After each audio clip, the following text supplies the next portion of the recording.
Hey guys, welcome back to another video. So today we are talking about Tropical Storm Isaias.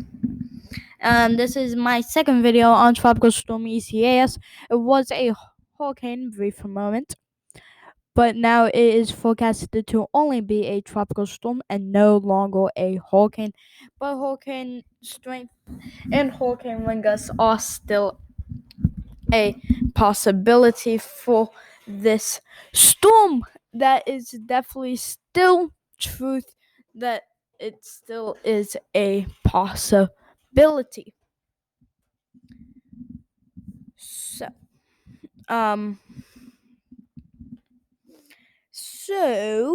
now let's get right on into it.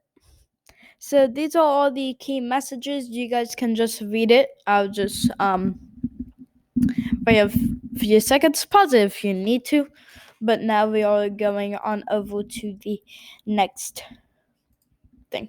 So these are the coastal watches and warnings and forecast cone for the storm central. This is only the storm central. Rain and winds and all that will happen outside of the cone of uncertainty, is that what most people call it. This is the warning and surface wind speeds. Let me actually make this a tad bit larger for you guys. I am sorry about that, but let me just make it a tad bit larger. So we can actually see. So parts of the Florida coast around near Lauderdale by the sea is getting some tropical storm force winds, but nothing much. Let me just refresh this. Let me just reset. So we actually have a moderate risk for both of the Carolinas into Virginia, and then we have a slight risk from parts of the Carolinas, parts of Tennessee, Virginia, Delmarva Peninsula, and then into the northeast. And then we have a marginal risk from Florida all the way up into Maine. And then this is the U.S. rainfall potential from the WPC, so the Weather Prediction Center. They say around 4 to 6 inches for parts of South Carolina, North Carolina, and Virginia, and parts of the Delmarva Peninsula.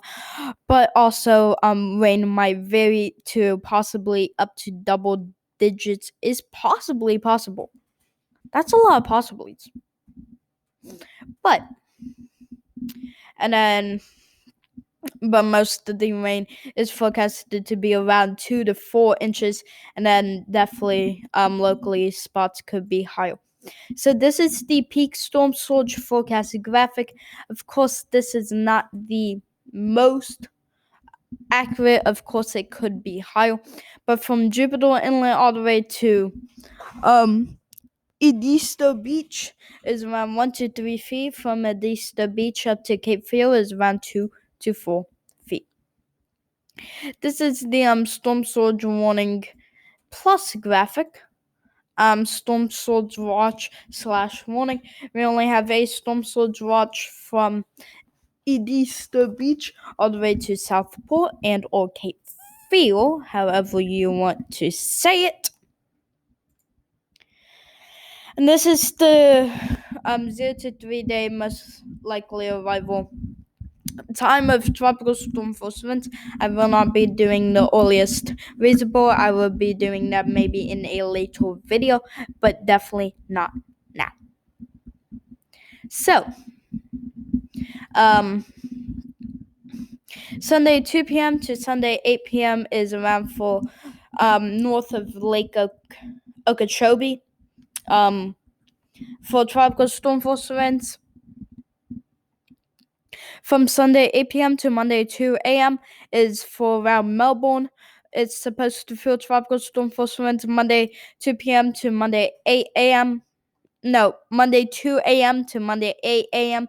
is for the Space Center or the Space Coast up into Jacksonville. Monday 8 a.m. to Monday 8 p.m. has a more not Myrtle Beach, Charleston, Mount Pleasant, and also all the Georgia coast. So Savannah, Monday 8 p.m. to Tuesday 8 a.m. We have Myrtle Beach up into Virginia, Richmond. From Tuesday a.m. to Tuesday 8 p.m. We have D.C., Baltimore, Dover, New York, Brooklyn, Atlantic City. And then from Tuesday 8 p.m. to Wednesday 8 a.m. we have Boston, New London, Caribou, and Portland. This is the visible satellite. We definitely see that blow up in convection with that spin. And then we see some possible dry air trying to go into it, but it's just kind of being reflected. Or just the storm's just saying no. We might actually see maybe some dry air heading in here, but nothing much. But we definitely see that blow up in convection in the central. The central is located right around here.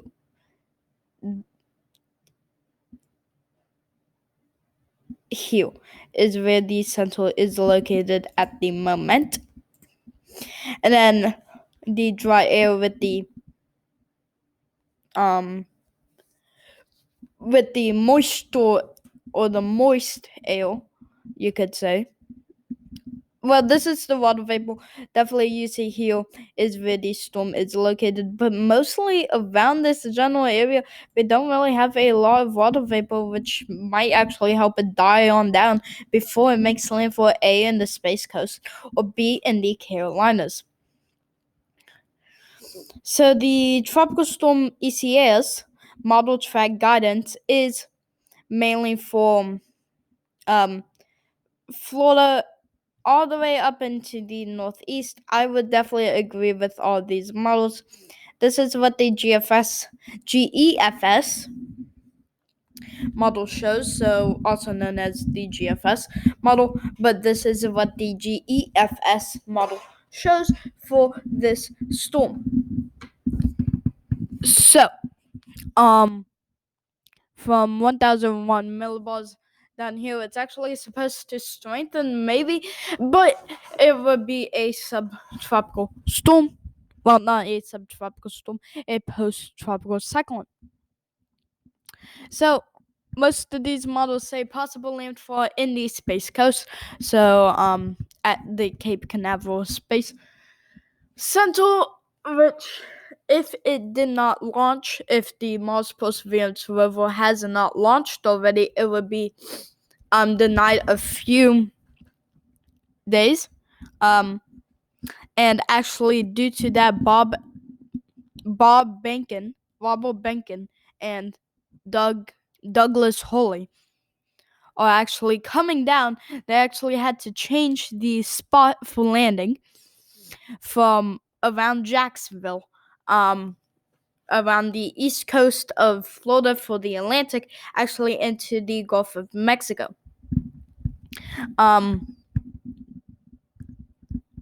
There's two landing sites if need be. One south of Panama City, and then another one south of Pensacola. But now let's get back into weather. But most of these models do say landfall in South Carolina, going into Myrtle Beach. So, most of the GEPFs, so the CMC model, says landfall in Florida, Georgia, South Carolina, North Carolina. Literally every single state is going to have a landfall, except Vermont. No, every state here is going to have a landfall except Alabama, Tennessee, Kentucky, Ohio, Indiana, and Michigan, and Wisconsin that you can see right there. But all states on this map are supposed to get impacted from the GEPS. This is Tropical Storm Isaias model intensity guidance. So, two models say category 1. I don't really say category 1, but right here is the general frame for landfall. Around 36 hours is a landfall, and then most of the models say possible spike up around 96 to 108 hours because it is going back into the water. So this is the latest recon model that we have had that has updated. But the storm, it has finished. So around 997, 996 is the average for the eye. We actually do have higher wind speeds near where Dorian kind of just sat. And that's kind of what this storm was doing for the past like around 12 hours, but definitely not as much. But mainly near the Greater Bago Island and the island that Freeport is on is having the highest wind speeds. So this is the recon. This is the NOAA3 recon OBS as of 12:54Z, August 2nd, 2020. So they mainly went on the east side. And they found max winds of about 50 miles per hour, but around the average winds around 34 to 45 knots. I meant knots, not miles per hour. So this is the Gfs radar, you could say. And we see, so with the Gfs, this thing does not want to work with me. But as we see for the Gfs, it does make landfall in the space coast and then makes landfall in around Myrtle Beach and then just supposed to kind of zoom on up. So we won't really supposed to be getting a lot of rain. This is the CMC model. They say a few landfalls in Florida. It's supposed to hit Florida and then drag it on out to the coast and then just supposed to keep doing that. And then definite landfall in South Carolina, where most of the models are showing. Could this one be possibly another Michael? Well, we hope so. Well, we don't hope so. We do not want this one to be another Michael. Because they'll just keep dumping a lot of rain. And this storm will not be a Dorian track. Well, possibly. But it isn't forecasted to hit the Outer Banks as much. The icon says landfall at around 987, 994 millibars, which could possibly be a tropical storm. The only reason being why I am showing the HMON is because of the really big detail in the radar and rain, and it's very accurate. But we see at the Cape Field, we are supposed to get a landfall, and then another landfall in the Delmarva Peninsula, as in the mainland portion of the Delmarva Peninsula. Then another landfall in New Jersey, another one in Long Island, and another one in Connecticut, and then it's just forecasted to go on up into into Canada, and then it's just supposed to kind of scatter around, you could say. So, this is the humidity and the. Don't know why nothing wants to work for me, but this is the humidity,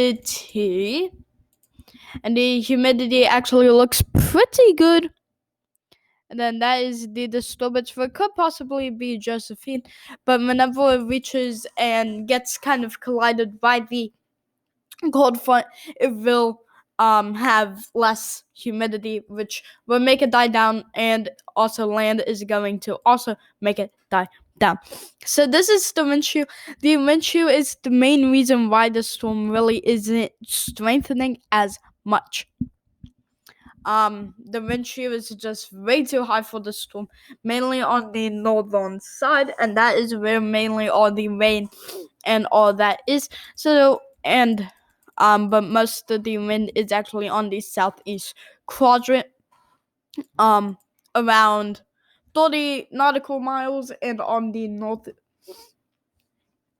northeast quadrant is around 60 nautical miles. So guys, I think I have to end it here. Make sure to leave a like and hit that red subscribe button if you haven't already to make it great. And hit that notification bell so you get notified whenever I create another video. Alright, bye-bye.